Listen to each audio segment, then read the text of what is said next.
அஸ்ஸலாமு அலைக்கும் friends. Fayaz home குக்கிங்கில் இன்றைக்கி கொரியன் ஃபுட்டு தாங்க செய்ய போகிறேன்.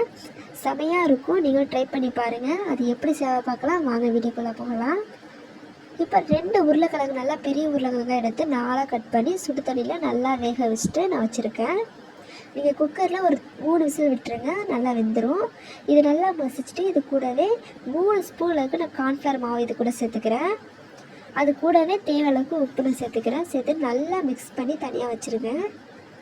இப்போ ஒரு பவுலில் பூண்டு, வெங்காயம் தாள், அதுக்கப்புறம் மல்லி, புதினா, குடமிளகாய் இது எல்லாம் நான் பொடிசாக கட் பண்ணியிருக்கேன். எந்த அளவுக்கு பொடிசாக கட் பண்ண முடியுமோ அந்தளவுக்கு நான் பொடிசாக கட் பண்ணியிருக்கேன்.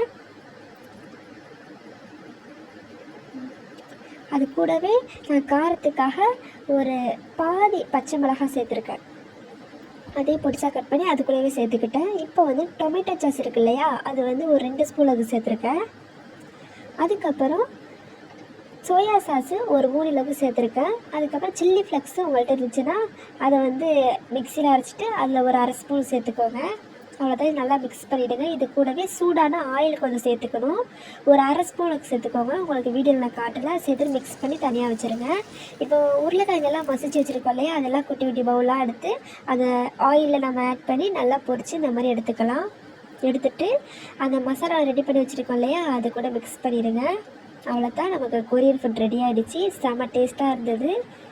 நீங்களும் ட்ரை பண்ணி பாருங்கள். உங்களுக்கு எங்கள் வீடியோ பிடிச்சிருந்தால் லைக் பண்ணுங்கள், ஷேர் பண்ணுங்கள், சப்ஸ்கிரைப் பண்ணுங்கள். அஸ்ஸலாமு அலைக்கும்.